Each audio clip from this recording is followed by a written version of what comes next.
decidi dar uma pequena pausa na nossa exposição do Evangelho de João para pensarmos num assunto que tem sido constante no trato pastoral. Parte do ministério pastoral é conhecer de fato a igreja. E essas coisas vão conduzir a pregação da igreja. O pastor tem que pregar sobre as perguntas que estão sendo feitas. De que adianta eu falar sobre coisas importantes que não são necessidades da igreja? Então eu decidi pregar o Salmo 73, um salmo que muitos irmãos têm enfrentado lutas nessa área. Se você não as tem enfrentado, calma, elas vão chegar rapidinho no teu quintal. Quero falar com especialidade aos adolescentes. Adolescentes, vocês vão ser especialmente tentados, como foi Asaf. Para vocês é um pouco mais difícil lidar com esses sentimentos. Eu te recomendaria que você não dormisse durante esse sermão, se você quer andar em piedade perante o nosso Deus. Você que já é adolescente aos 53, igualmente importante. Salmo de número 73, vamos ler, na verdade eu vou fazer a leitura, peço que você acompanhe comigo. O texto nos diz assim: Com efeito, Deus é bom para com Israel, para com os de coração limpo. Quanto a mim, porém, quase me resvalaram os pés. Pouco faltou para que se desviassem os meus passos, pois eu invejava os arrogantes ao ver a prosperidade dos perversos. Para eles não há preocupações, seu corpo é sadio e nédio, não partilham das canseiras dos mortais, nem são afligidos como os outros homens. Daí a soberba que os cinge como um colar, e a violência que os envolve como um manto. Os olhos saltam-lhes da gordura, do coração brotam-lhes fantasias, motejam e falam maliciosamente, da opressão falam com altivez. Contra os céus desandam a boca, e a sua língua percorre a terra. Por isso, o seu povo se volta para eles, e os tem por fonte de que bebe a largos sorvos. E diz: como sabe Deus? Acaso há conhecimento do Altíssimo?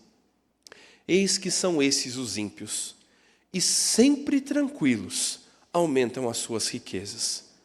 Com efeito, inutilmente conservei puro o coração e lavei as mãos na inocência, pois de contínuo sou afligido e a cada manhã castigado. Se eu pensara em falar tais palavras, já aí teria traído a geração dos seus filhos. Em só refletir para compreender isso, achei muito pesada a tarefa para mim, até que entrei no santuário de Deus e atinei com o fim deles. Tu certamente os pões em lugares escorregadios e os faz cair na destruição. Como ficam de súbito assolados, totalmente aniquilados de terror. Como sonho quando se acorda, assim, ó Senhor, ao despertares, desprezarás a imagem deles. Como quando o coração se me amargou e as entranhas se me comoveram, eu estava embrutecido e ignorante, era como um irracional à tua presença. Todavia, eu estou sempre contigo. Tu me seguras pela minha mão direita, tu me guias com o teu conselho e depois me recebes na glória. Quem mais tenho eu no céu? Não há outro em quem eu me compraza na terra. Ainda que a minha carne e o meu coração desfaleçam, Deus é a fortaleza do meu coração e a minha herança para sempre. Os que se afastam de ti, eis que perecem. Tu destrói todos os que são infiéis para contigo. Quanto a mim, bom é estar junto a Deus. No Senhor Deus ponho o meu refúgio para proclamar todos os seus feitos. Vamos orar mais uma vez. Senhor, sabemos que o Senhor se revela na Tua palavra. A Escritura é a instrução para nós sobre o caráter do nosso Deus, sobre a implicação deste Deus na nossa vida cotidiana. E nós queremos percebê-lo nesta noite, Pai. Percebê-lo sobre o governo deste mundo, perceber as Tuas mãos trazendo juízo sobre os iníquos.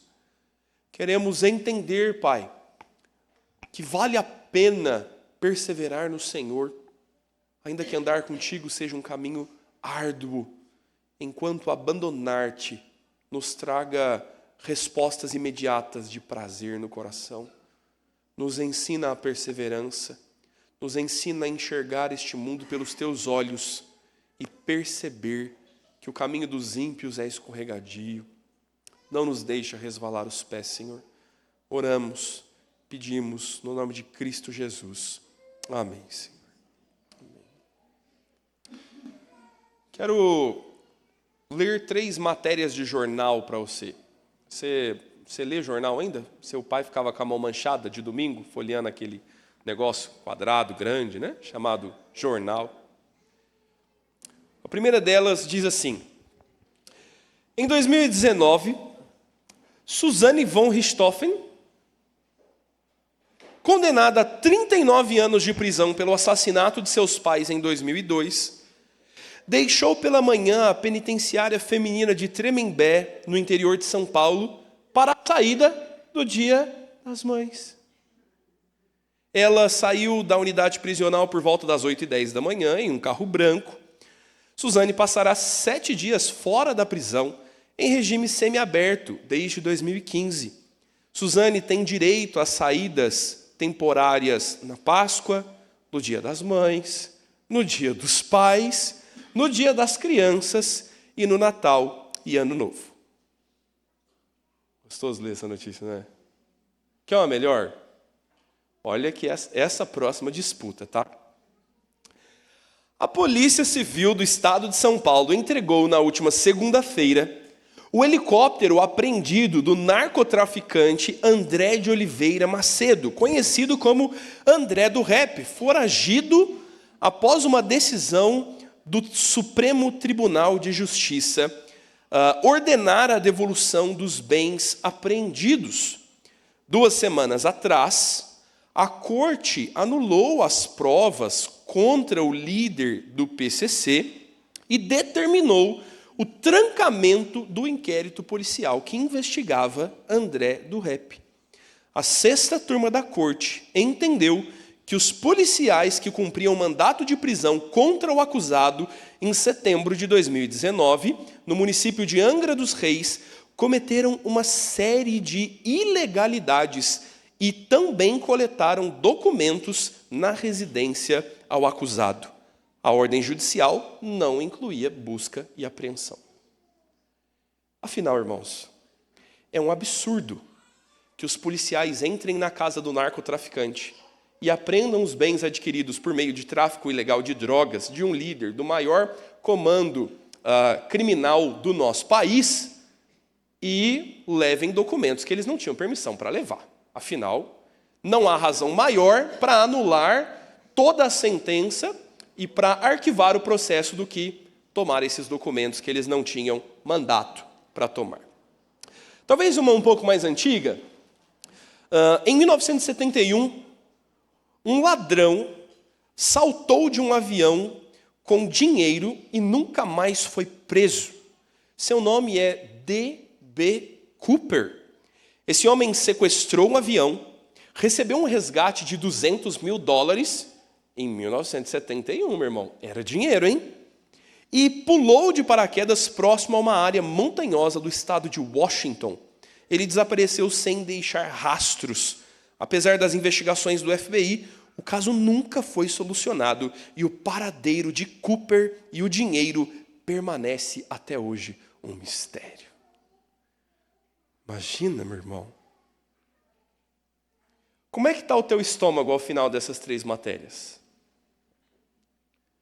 Com quanta vontade você está de amanhã levantar bem cedo, passar aquele cafezinho saboroso, dar um beijo nas crianças e ir trabalhar para pagar um imposto para a glória do Senhor? Você está com as dívidas para resolver, meu irmão? O André do Rap teve a aeronave devolvida. Quem sabe alguém não perdoe as suas dívidas também?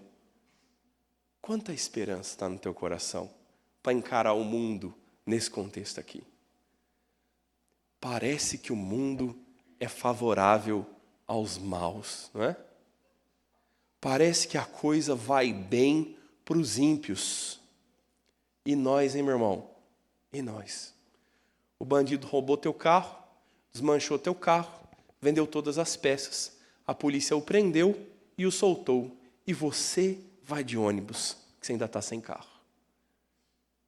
Como crentes vivem nesse mundo? Entende por que de falar desse salmo? Nós precisamos ter uma simples atenção a esta noite. Eu quero te conduzir neste tema. Não resvale os seus pés.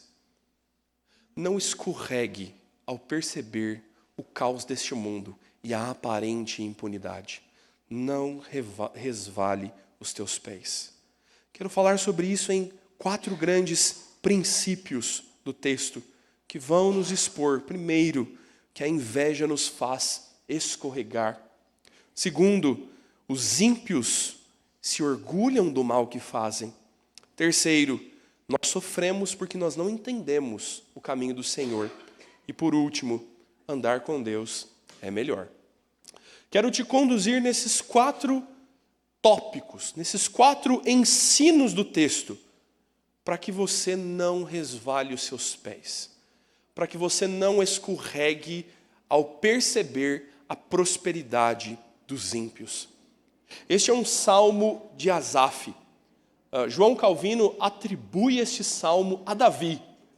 Como Calvino faz isso? Eu não sei. Ele só diz que percebe que talvez o salmo seja próprio de Davi e Asaf seja o cantor do salmo. Então, no final das contas, nós não sabemos qual o contexto desse salmista. Nós não sabemos que tipo de injúrias ele é vítima. Não sabemos quem são estes homens maus sobre os quais ele está falando. O contexto é para nós desconhecido, mas o nosso contexto é bem conhecido. O princípio do Salmo fala bem a todos os crentes em todas as eras. Por isso, meu irmão, o primeiro ensino deste Salmo, uma síntese de todo o Salmo, dos versos 1 ao verso 3, nos diz que a inveja nos faz escorregar. É a primeira coisa que nós precisamos lidar. O salmista está descrevendo, ele está nos dando um sumário de tudo que ele vai contar adiante, quando ele expressa já a sua conclusão desde o princípio. Ele não está fazendo mistério sobre as conclusões que ele tirou, ele já está nos avisando que, primeiro, Deus é bom para com Israel e para com aqueles que têm um coração limpo. Essa é a conclusão dele, esse é o desfecho do Salmo, e ele nos anuncia o fim desde o começo. Deus é bom para com o seu povo. O Senhor não se esquecerá de Israel, o Senhor não se esquecerá daqueles que buscam a justiça, daqueles que andam no temor do Senhor, aqueles que andam com um coração limpo, com integridade perante Deus. Mas apesar disso, ele diz, quanto a mim, quase me resvalaram os pés. Ele diz, apesar dessa realidade, eu quase me desviei dos bons caminhos do Senhor. Quase que os meus passos tomaram outro rumo. Ora, se Deus é bom e maravilhoso, por que este homem quase se perdeu? Ele diz, porque eu invejava os arrogantes ao ver a prosperidade dos perversos. O grande risco e o grande perigo que o colocou em terreno escorregadio foi perceber a aparente prosperidade dos ímpios E mais do que isso, invejar no seu coração. Meus irmãos, lidar com inveja é assunto difícil. Queria eu que inveja fosse resolvido com aqueles colar de olhinho gordo, sabe? Ai, seria tão bom. Seria? Você tem um colarzinho de olho gordo, meu irmão? Se você tem, marca um horário comigo essa semana, a gente precisa conversar. Assunto sério. Inveja é um desejo desordenado por aquilo que pertence a outro. Esse desejo ele é acompanhado de ressentimento, de amargura.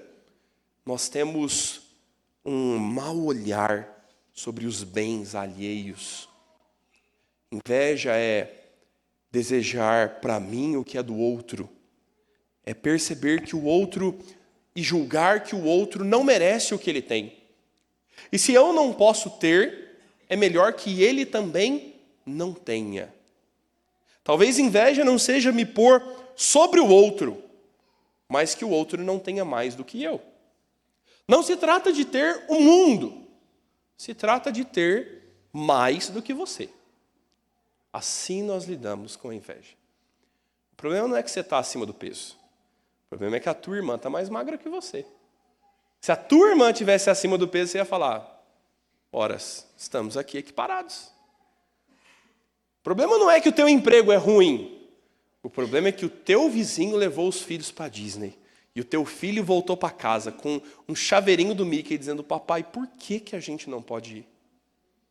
E o teu coração vai redundar em inveja. O problema talvez não seja em que eu não possa comer num restaurante caro. Talvez você nem queira. Mas quando a tua mulher elogia o coco bambu, você fala, pobre miserável de mim. Não posso nem levar minha mulher para comer um prato de R$300. E nós invejamos aquilo que não é nosso. E nós olhamos com maus olhos a prosperidade do teu chefe, que mente, que trapaceia, que rouba, leva as crianças para Disney, troca de carro e almoçou no coco bambu hoje, hein? Enquanto você comeu aquele frango da rua. O frango da rua é muito melhor, irmãos. Lá perto da Beré vende um na churrasqueira. Muito melhor. A grande questão, meu irmão, é como nós vamos lidar com isso. Porque tudo começa no coração. De onde procedem os maus desígnios, os assassinatos, todas essas coisas procedem do teu coração. O problema da inveja não será resolvido quando você tiver aquilo que você cobiça. Não será resolvido quando os desejos desordenados do teu coração forem satisfeitos. Você quer algo, você alcança e aquilo não é suficiente, você quer algo mais. Porque você nunca vai ter todas as coisas e alguém sempre vai ter algo a mais do que você. Se você inveja um ultramaratonista e você começa a se dedicar no esporte e você finalmente corre um triatlon, você provou o teu valor. Mas no jiu-jitsu você é um faixa branca eterno. Você não pode ter todas as coisas ao mesmo tempo. E é esse coração insatisfeito que vai fazer com que você resvale os seus pés. É esse coração que crê na inveja, que acredita nas promessas da inveja, de que outros têm aquilo que você não tem, de que outros são bem-sucedidos naquilo que você não é, e que você seria algo mais se tivesse aquelas coisas, e o teu coração vai desejar algo que não lhe pertence. O teu coração vai aborrecer-se daqueles que têm o que você não tem. E você não quer mais ir na casa da sua irmã, porque ela nem fez bariátrica e perdeu 30 quilos. E ela te ofende com a magreza dela. Estou ofendido com a magreza dos irmãos dessa igreja. Nós precisamos resolver o problema no nível do coração. Essa é uma tarefa para se lidar no coração. É uma comparação terrível que nos leva a um coração insatisfeito. Se você não tratar o seu coração e os seus desejos no Senhor, você nunca vai estar satisfeito. Viu, meu jovem? Você queria namorar, né? E sua mãe não deixa. Vai querer namorar. Você pode namorar. Você vai estar namorando, sabe como? Insatisfeito. Você queria, não é? Ir naquela festa de aniversário. E a tua mãe não deixou. E agora você está magoado porque você está dizendo, eu faço tudo certo. E eu nem posso ir num aniversário. E os ímpios dos meus amigos fazem o que eles querem. O teu coração está invejando a libertinagem dos ímpios, ao invés de você se satisfazer no seguro caminho que os teus pais estão te criando, no temor do Senhor. Quantos riscos há para nós, irmãos, se nós não tratarmos o nosso coração. A palavra de Deus nos diz que o coração do homem é corrupto e enganoso. Uma corrupção desesperada, desenfreada. E o mesmo texto que assim afirma diz, eu, o Senhor, conheço o coração. Eu, o Senhor, esquadrinho o coração. Se o coração do homem é como águas profundas, é o Senhor quem conhece todas as extremidades da criação. É Deus que pode resolver o problema do teu coração. Mas você precisa entender que a tua inveja vai te fazer resvalar os pés. Se você não perceber que este é o primeiro problema com que lidar, nada do que vem adiante te serve. O salmista começa a nos mostrar isso na prática. Ele nos diz que agora, em segundo lugar, os ímpios a quem nós invejamos, eles se orgulham do mal que eles fazem. Os ímpios são maus e cada vez pior. Não há bem algum neles. E eles, assustadoramente, vão bem assim. Esse é o desespero do salmista. E a Suzane von Richthofen está comendo um coco-bambu no Dia das Mães e você está trabalhando. E o teu coração dizendo, tem alguma coisa errada nesse mundo. A fala do salmista ao perceber que os ímpios se orgulham do mal é uma descrição disso. Ele diz, os ímpios não andam preocupados. Eles nem doentes ficam, eles são estranhamente saudáveis. É a crise, não é? Você fala, Senhor, eu trabalhei para a glória do Senhor no almoço de domingo da igreja e saí com dor na coluna. E o Senhor está dando saúde para influencer ficar bombada na academia e ficar expondo o corpo na internet. E para mim o Senhor não dá coluna, né, Deus? Os ímpios, parece que eles não partilham da canseira dos mortais. Parece que eles estão até assim num patamar diferente. Nós temos sofrimentos comuns, mas eles são quase sobre-humanos. Parece que os problemas que nos sobrevêm, não sobrevêm a eles. A gente fica como uma criança mimada dizendo, tudo é eu nessa casa, Senhor. Só dá errado para mim. Para a vida do João não deu errado.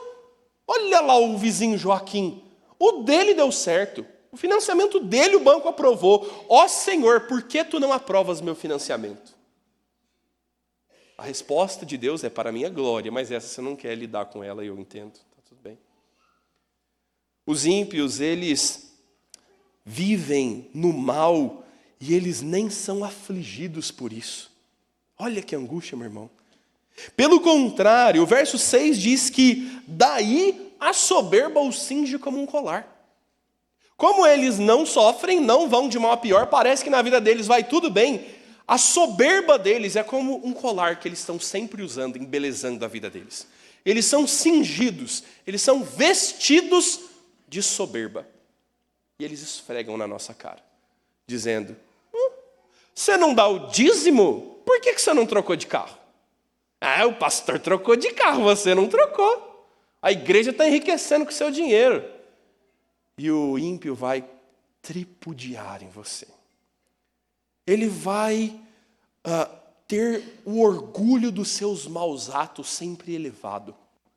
O texto diz que ele vai se vestir de violência. A violência o envolve como um manto. Ele se mantém sempre soberbo. E ele pisa em quem for necessário para manter a sua altivez e a sua boa posição. Os olhos dos ímpios saltam-lhe da gordura. A expressão do texto é de festa. Carne gordurosa, neste contexto, meu irmão, é tão festiva quanto para nós. Você não gosta daquela camada grossa, assim, sobre aquele altar chamado churrasqueira? Aquela bela gordura trazendo cheiro. E para nós hoje, não é razão de orgulho e altivez comprar uma bela picanha. Deve estar o quê? Uns R$150 no mercado, uma boa picanha? Vai encher o tanque ou vai comprar uma picanha? Os ímpios, meu irmão, eles comem a sua comida gorda.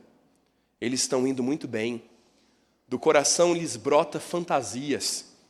Eles estão elaborando o que mais eles podem fazer. A própria realidade e a vida comum já não satisfazem. Eles estão agora procurando inovações, novas maneiras de esbanjar a sua carne gorda, de esbanjar os seus banquetes, de demonstrar o quão ricos eles são. Talvez já o coco bambu ficou pobre para eles, meu irmão. E o ímpio já está atendendo a fantasias do seu coração, dizendo: eu estou planejando uma próxima viagem para a Europa nas férias do ano que vem. Essa é uma viagem gourmet, a gente quer experimentar as estrelas Michelin da Itália. Olha, quase igual a gente, né, meu irmão? Que quer ir no Festival do Torresmo que vai ter em Guarulhos. Quase bem pertinho. Já não há maneiras comuns mais de esbanjar e se sobrepor, eles já estão fantasiando. E aí você abre o teu YouTube hoje, quando você voltar para casa, para você comer o requento do almoço que você trouxe da casa da sogra. E você vai dar play no seu YouTube e vai estar passando assim: um dia dentro do resort mais caro de Nova Delhi. Ah, não, Nova Delhi não, que é muito ruim lá. Você vai abrir o ímpio dizendo assim: paguei o voo fretado mais caro da Latam Airlines. Confira o que... E você vai assistir falando: olha lá, eles dão pantufinha e pijama no voo. A gente mal come biscoito. E você vai no teu coração invejar o ímpio. E você vai olhar e dizer: tem alguma coisa errada. O verso 10 diz que, por isso, o seu povo se volta para ele e tem por fonte de quem bebe a largos sorvos. Quão benquisto você é entre o seu povo? Quão benquisto você é? Quanto a turma te olha e fala: é bom andar com esse cara aqui, ó. Olha, eu vou te falar, houve uma comoção nacional há alguns dias. Uma grande multidão se ajuntou numa rua para isso aqui, ó.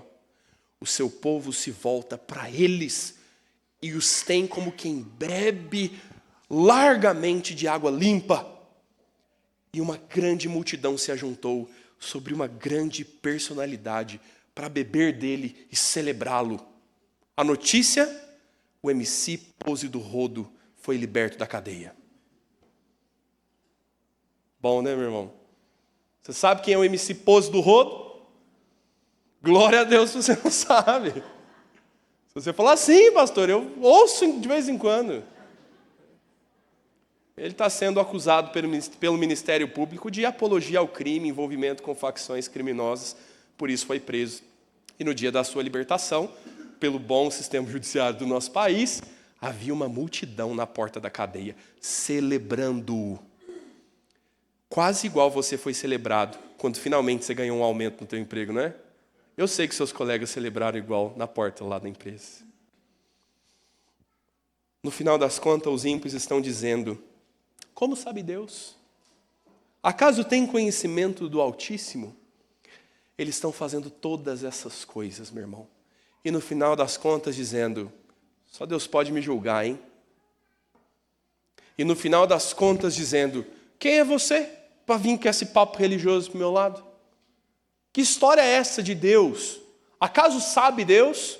Eu é que sei. Eles é que julgam ter uma melhor compreensão sobre a vida e a verdade. Eles afrontam o Senhor. Eles vão erguer a sua boca para falar contra o Senhor. Eles são blasfemos. Eles são insolentes no seu linguajar. E o texto assustadoramente nos diz: eis que estes são os ímpios, e sempre tranquilos aumentam as suas riquezas. Ai, que sermão gostoso para amaciar o coração, né, meu irmão? Uma pergunta para te fazer. Aqui se faz, aqui se paga. E diga você, aquilo que aqui se faz, aqui se paga. Fique esperto, hein, Von Richthofen, aqui se faz, aqui se paga. O irmão do avião, irmão não é, ou o irmão também, que a turma da facção se chama assim. O irmão do avião que recebeu de volta o avião, fique esperto, hein, que a justiça não falha não. Esse avião ainda vai. Aqui se faz, aqui se paga, meu irmão. Fala para mim, sinceramente, quem te traiu na tua empresa, o colega que pisou em você, a injustiça que você sofreu, ninguém viu e ninguém vai ver. O assunto está encerrado, ninguém vai te defender no teu emprego. Aqui se faz, aqui se paga. Ou a pessoa que roubou tua vaga agora é diretor da empresa. Aqui se faz, aqui se paga mesmo? Parece que não. Os ímpios vão bem. O Cooper deve ter ficado numa praia, e se bobear está até hoje, velhinho, gastando seus dólares. É uma lenda entre os bandidos americanos. Parece que é uma ilusão pensar que aqui se faz, aqui se paga.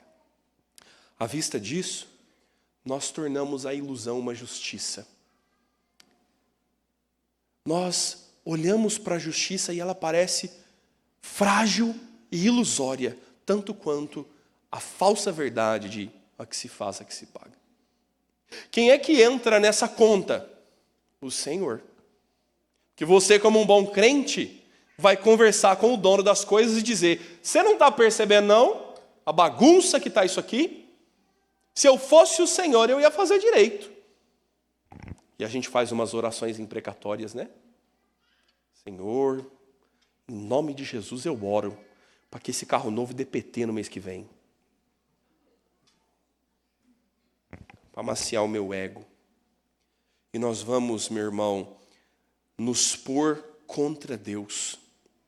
Nós nos tornamos desesperançosos do bem e da justiça quando nós estamos assistindo a boa lida dos ímpios. Nós estamos igual o seminarista. Estamos igual o salmista. O seminarista não tem nada a ver com isso. Tá? O seminarista está, final do semestre, meu irmão, aguardando o boletim, ele está assim. Quase me resvalaram os pés. Pode ser, Senhor, que eu seja reprovado depois de tanto lutar e tanto chorar. E tem um professor amoroso no seminário, ele apacenta os nossos corações. Ele diz assim, nos vemos semestre que vem. Mas meio ponto, professor. Olha o privilégio que Deus te deu de rever a matéria. Glória a Deus. Semestre que vem estamos de volta. Meu irmão, a verdade bíblica não é a que se faz, a que se paga. A verdade bíblica, como Efésios capítulo 6, do verso 6 em diante, nos diz, é que nós devemos perseverar nas boas obras. É que nós devemos continuar na instrução do Senhor. Não é tempo de nos cansarmos do bem, mas nós fazemos isso com uma convicção. Diz o verso 7, não vos enganeis, de Deus não se zomba, porque aquilo que o homem semear, isto também se fará. Porque o que semeia para a sua própria carne, da carne colherá corrupção, mas o que semeia para o Espírito, do Espírito colherá vida eterna. E não nos cansemos de fazer o bem, porque a seu tempo ceifaremos, se não desfalecermos. Por isso, enquanto tivermos oportunidade, façamos o bem a todos, mas principalmente aos da família da fé. O texto está nos dizendo que nada neste mundo passará desapercebido aos olhos de Deus. Não há uma forma de zombar de Deus, de se opor a Deus, de ridicularizar a justiça de Deus impunemente. O texto do Salmo 73 tem um salmo muito parecido, o salmo de número 37. E no Salmo 37, o salmista diz que Deus ri no céu. E que Deus debocha no céu dos iníquos deste mundo.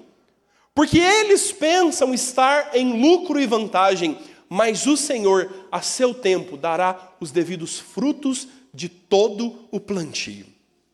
E por isso, o apóstolo Paulo está nos dizendo: não se canse de fazer o bem, em toda oportunidade faça o bem, porque você talvez não esteja vendo os frutos, mas é questão de tempo para que eles surjam.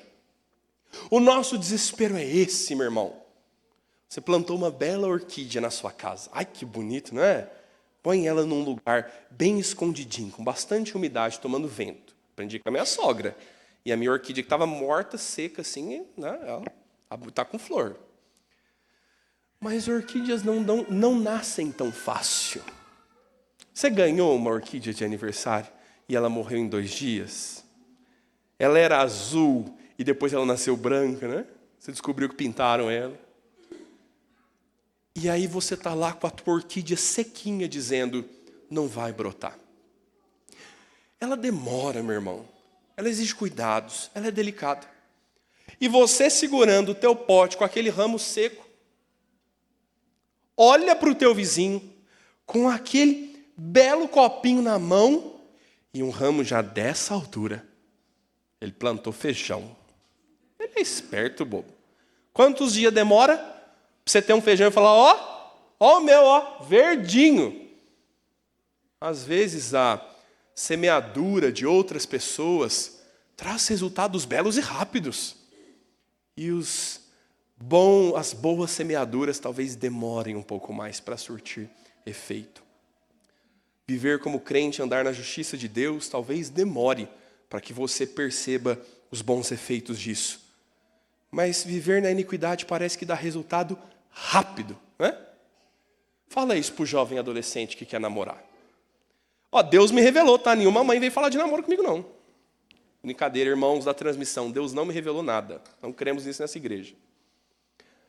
Mas esperar uma esposa do Senhor, casar-se com um homem crente, com boa preparação, com instrução, e finalmente no casamento viver para a glória de Deus e dar beijinhos, parece uma coisa longa e cansativa, né?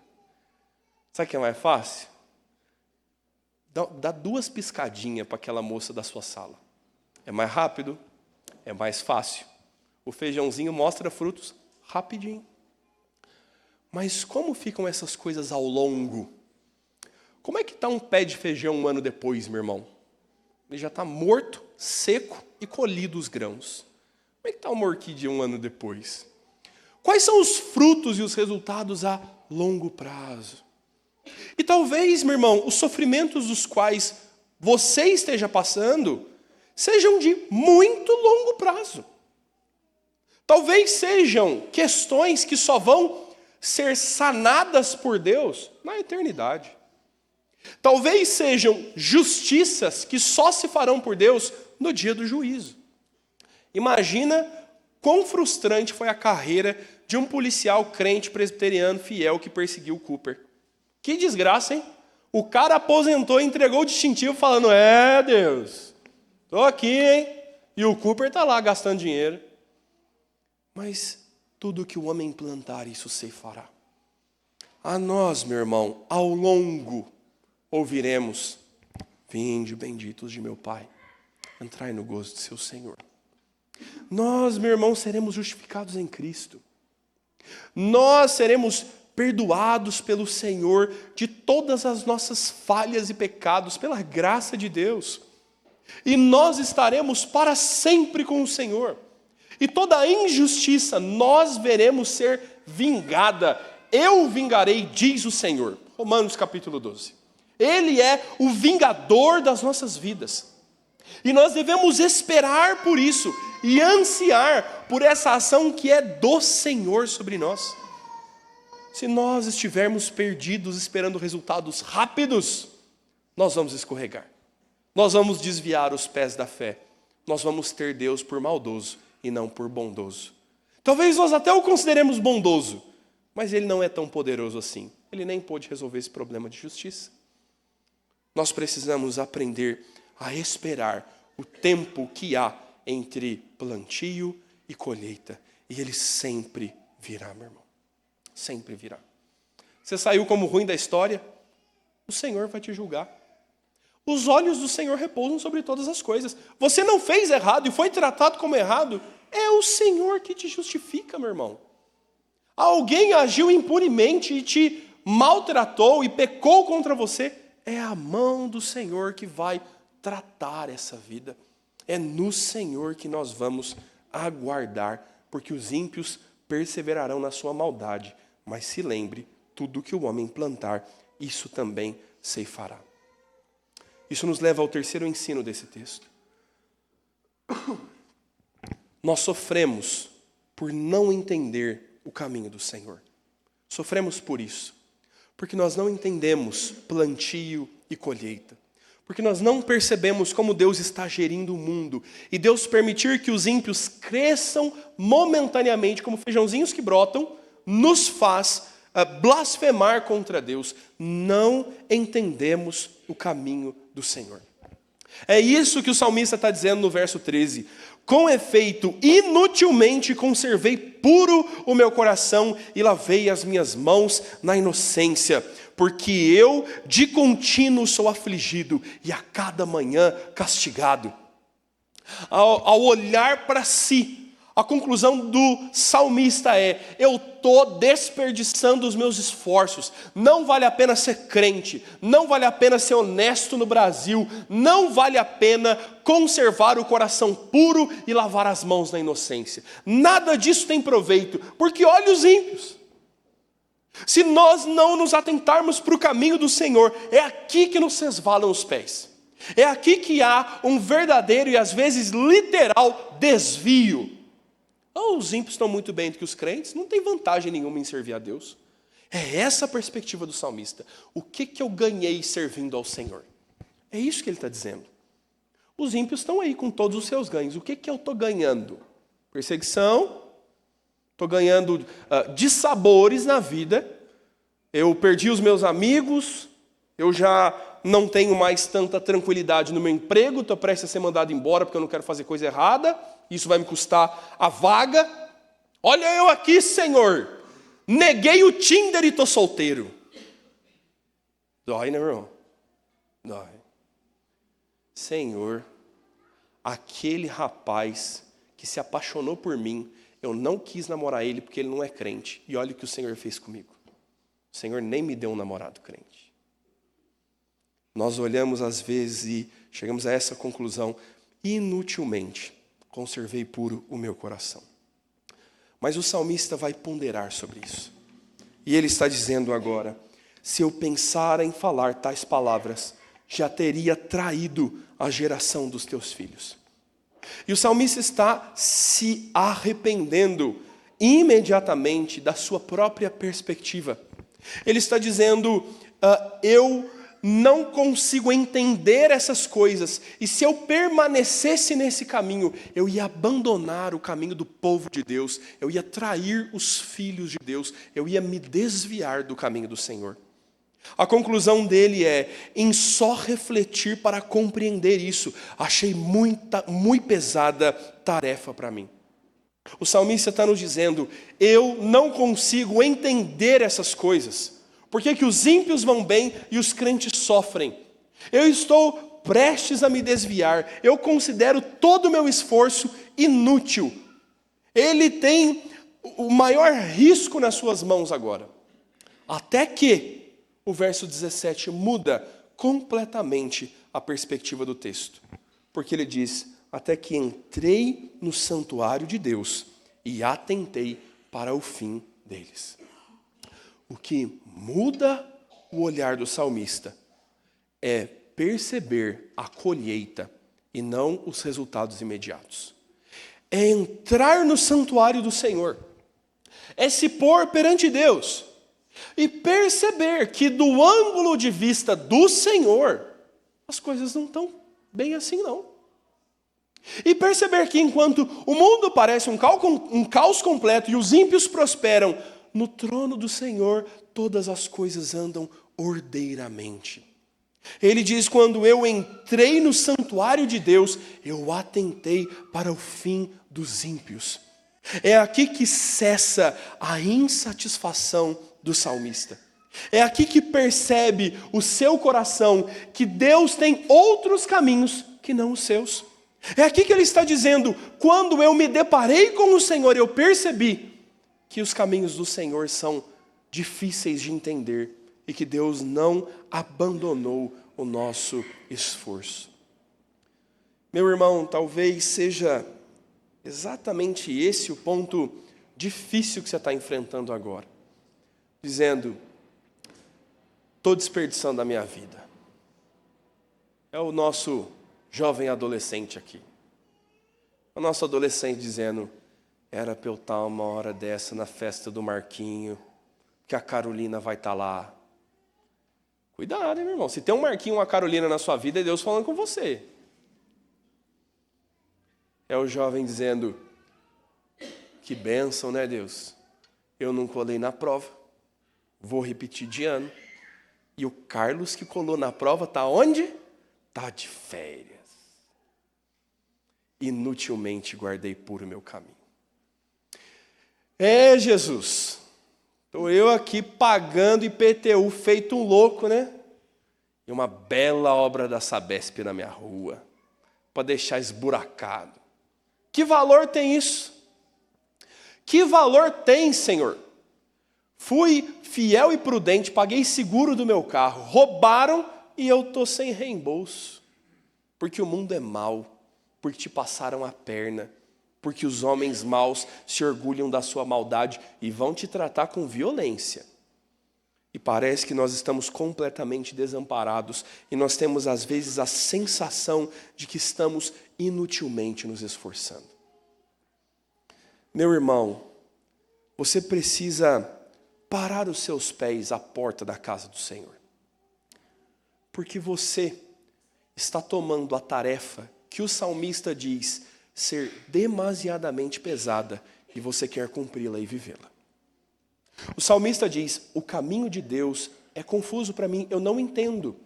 É uma tarefa pesada demais, eu não consigo discernir como Deus vai pôr ordem nessa bagunça. Mas você quer com a sua própria mão pôr ordem nessa bagunça. E você anda frustrado, se sentindo injustiçado, porque você não consegue pôr em ordem essa bagunça. E parece para você que tudo foi inútil e em vão e não tem bem nenhum naquilo que Deus está fazendo. O convite, meu irmão, é para você perceber o mundo pelos olhos do Senhor. Você não é soberano, você não pode fazer justiça, você não pode vingar a si mesmo e julgar os homens maus. O chamado é para você se apresentar ao Senhor, para você pôr os seus pés dentro da casa do Senhor e perceber por um outro ângulo como Deus olha, como Deus julga a vida dos crentes. E eu quero responder isso com o quarto e último ponto deste sermão. Andar com Deus é melhor. Andar com Deus é sempre melhor. Se você abrir mão do esforço de julgar a sua vida, de ser soberano sobre as injustiças que você sofreu, você vai perceber que é o Senhor quem faz essas coisas. O verso 18 nos mostra a percepção do fim dos ímpios que o salmista tem. Ele diz: tu certamente os põe em lugares escorregadios e os faz cair na destruição. Olhando pelos olhos de Deus, ele percebe que os seus esforços não são inúteis, que não é ele que está prestes a cair, mas quem está em lugar escorregadio e prestes a resvalar os pés são os ímpios e não os crentes. A percepção dele é que esses ficam de súbito assolados e totalmente aniquilados de terror. O voo é alto e a queda é repentina. Os ímpios, na sua vida tranquila, comendo as gorduras da sua riqueza, serão repentinamente julgados pelo Senhor. A morte virá sobre todos. O juízo virá sobre todos. A vida, por mais boa e farta que um rico injusto possa viver, ela se findará aos 80, aos 90, talvez aos 100. Tem um moço aí na Europa que está injetando sangue jovem no sangue dele para se manter com 30 anos eternamente. Ó, que bênção, meu irmão.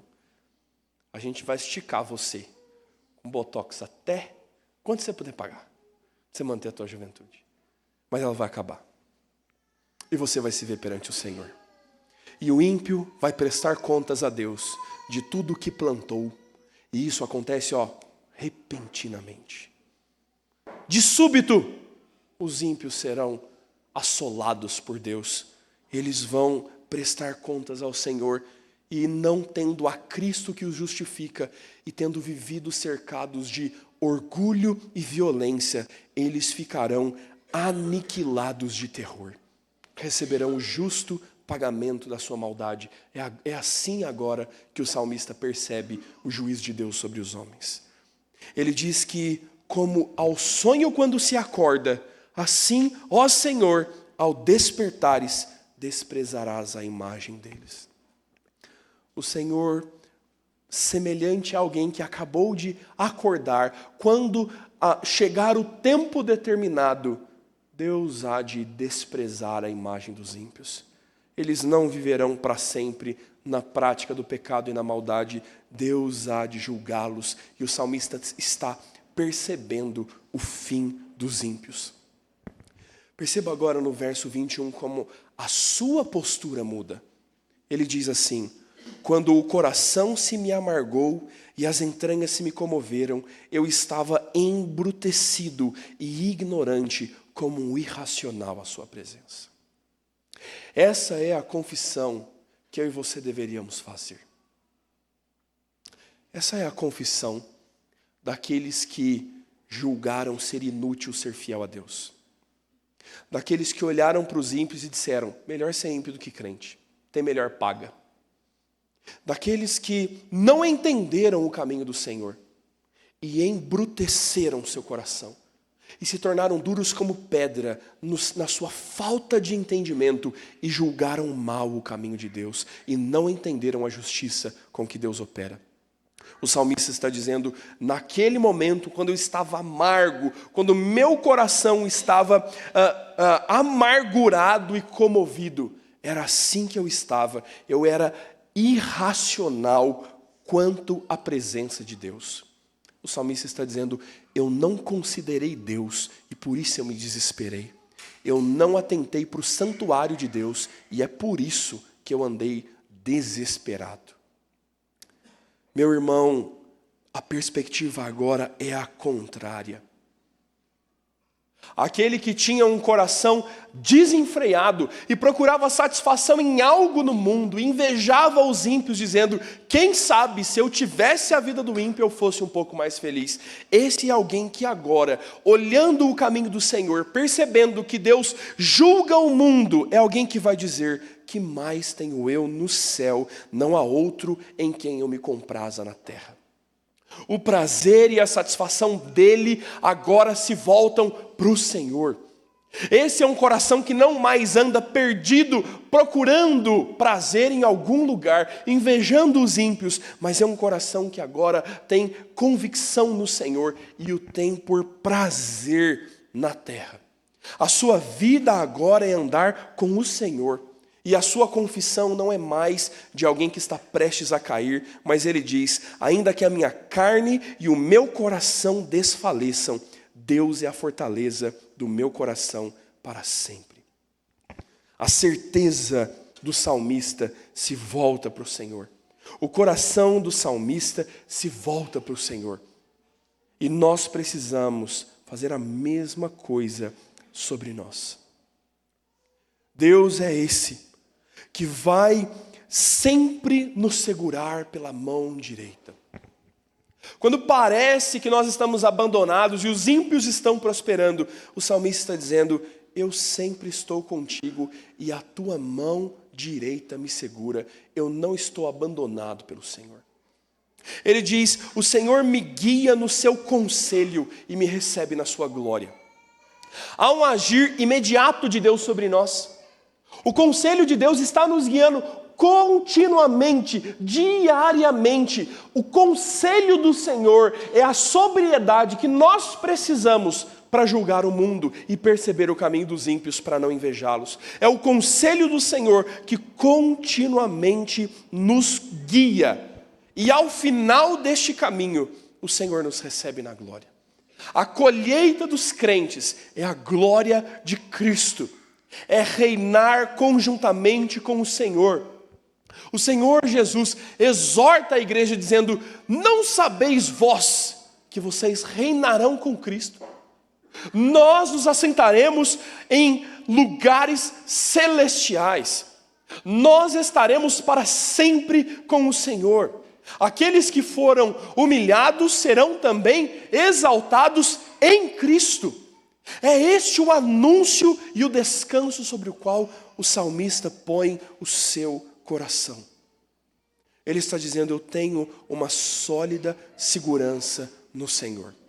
Eu não resvalo os meus pés, porque eu sei o Deus que conduz as coisas e por onde Ele conduz as coisas. É que elas ainda não aconteceram e haverá o dia do juízo. E Deus vai operar continuamente sobre o mundo, mas aquelas coisas que não foram imediatamente resolvidas, nenhuma delas passará impune. O Senhor julgará o mundo e nós temos esta convicção. No final das contas, meu irmão, nós precisamos nos arrepender.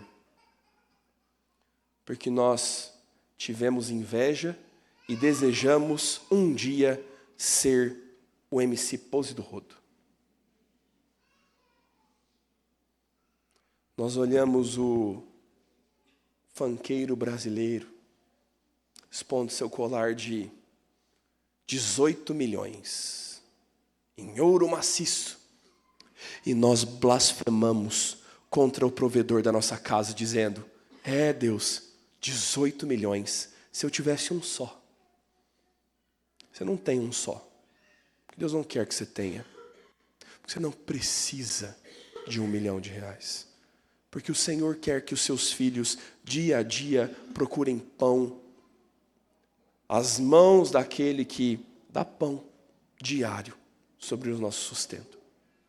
E nós invejamos aquilo que não é digno de inveja.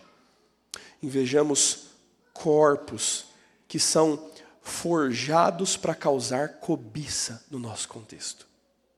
Invejamos belas roupas de grife que foram fabricadas com mão de obra escrava no Oriente Médio. E nós os invejamos. E nós precisamos nos recolher à nossa ignorância e dizer: perdão, Senhor, por todas as vezes que eu invejei os ímpios, porque eu não sei o caminho do Senhor. Eu desejei aquilo que eu não percebi como um caminho mau. O chamado do texto para nós, meu irmão, é para perceber a condução de Deus. Deus vai andar contigo todo o dia. O conselho do Senhor vai guiá-lo imediatamente. É este conselho de Deus que hoje vai guiá-lo no caminho de volta para casa. É esta escritura, é esta palavra que é a presença constante de Deus em nós, nos amparando, nos ensinando, nos sustentando. Tá bom, pastor, mas eu não sou tão bom de leitura. O pecado do meu coração é grande e às vezes ele transborda e eu me esqueço da palavra e eu caio em maus caminhos. É por isso que com a mão direita o Senhor nos segura, diz o salmista. Porque quando nós ainda cairmos em pecado e invejarmos o caminho do ímpio, é a mão do Senhor que nos sustentará, que nos manterá no reto e justo caminho, para que nós não invejemos aquilo que não é digno de inveja. Nós precisamos nos lembrar que esse Deus que nos conduz nos receberá na glória. Meu irmão, nós estamos muito mal na história porque nós esquecemos do céu. A gente pensa pouco demais no céu. E ó que para a média dos pastores eu até que falo muito de céu, hein? Mas como é que você trabalharia amanhã pensando na recompensa eterna? Como você voltaria para sua casa, que tem 8 pares de sapato na porta da sala, uma pilha de louça bem grande na cozinha, uma porta rangendo. Como você voltaria para o teu carro quebrado essa noite? Amanhã, você vai pegar o ônibus 104, daquele jeito. Como é que você vai se conduzir para o teu trabalho amanhã? Talvez moribundo, pela janela do ônibus vendo o ímpio dirigir a sua BMW blindada. Ou talvez, como alguém alegre e com um coração suave dizendo: Senhor, eu estou indo trabalhar num belo ônibus que o Senhor preparou para mim.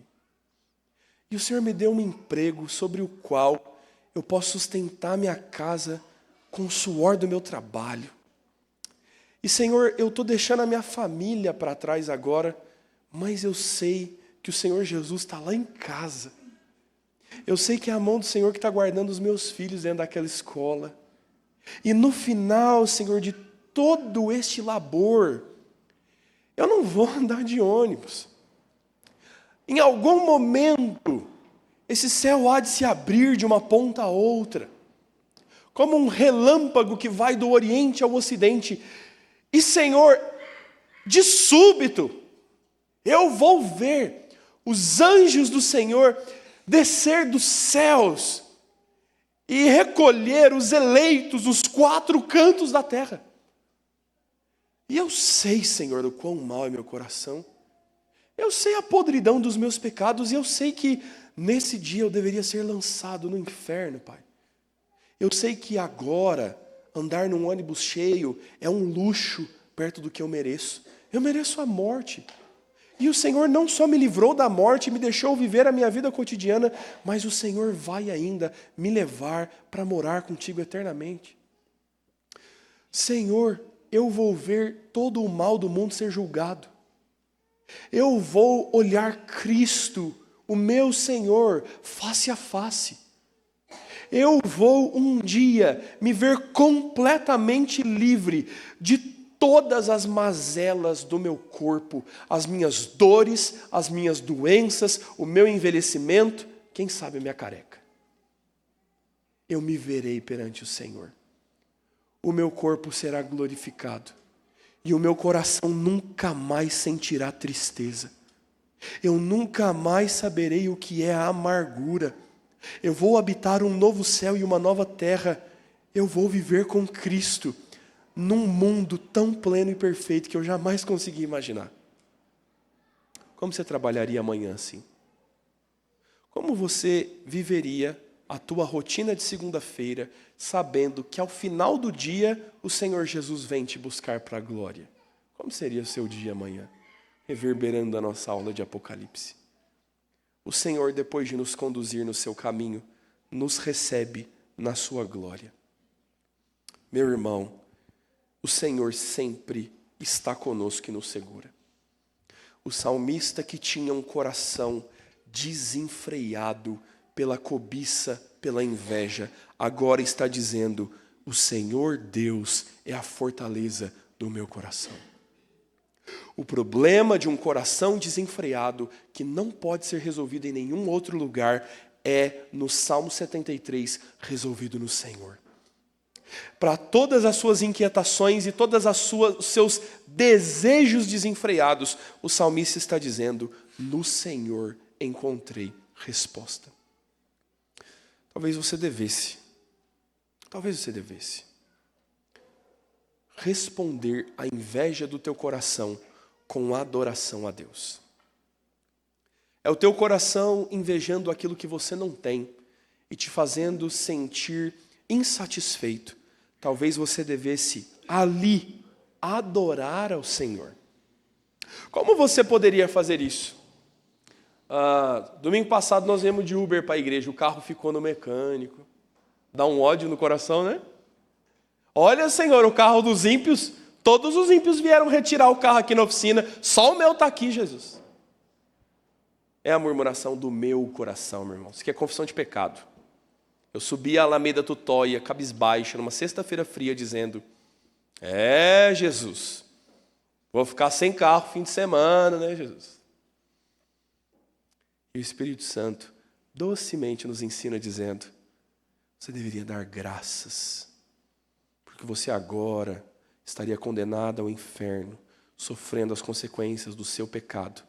E eu te amei a tal ponto de te dar condições de consertar teu carro.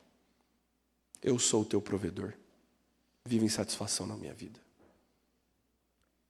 Nós precisamos aprender a adorar o Senhor, irmãos.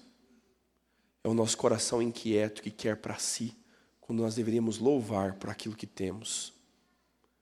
Este é um desafio. Pegar esse coração inquieto, embrutecido, invejoso e colocá-lo no Senhor e escondê-lo em Cristo e saber que não há para nós benefício maior e privilégio melhor do que estar no Senhor. Ao fim, os versos 27 e 28 são uma conclusão e um desafio que eu quero te fazer. O salmista diz: os que se afastam de ti, eis que perecem. Tu destróis todos os que são infiéis para contigo. Quanto a mim, bom é estar junto de Deus. No Senhor Deus ponho o meu refúgio para proclamar todos os seus feitos. Os ímpios serão destruídos. A colheita virá para todos. Mas e você? O salmista está dizendo: quanto a mim, Senhor, eu vou pôr o meu refúgio no Senhor. E ele fez o que prometeu. Ele está nos contando nesse salmo sobre os grandes feitos de Deus. E você, meu irmão? Como você vai lidar com os ímpios que prosperam nesse mundo? Qual vai ser a resposta de fé do teu coração a todas essas coisas? Que Deus nos dê graça para servi-lo. Que ao final, meu irmão, você possa ponderar a sua vida. Começar adorando a Deus porque o pastor demorou demais na pregação hoje. Senhor, obrigado, porque hoje ouvi 15 a 20 minutos a mais da tua palavra. Trata o meu coração, Senhor. Me ensina a ser satisfeito no Senhor. Que Deus nos dê graça e nos ensine, irmãos. Quero convidar o conjunto para se colocar à frente. Os nossos irmãos vão nos conduzir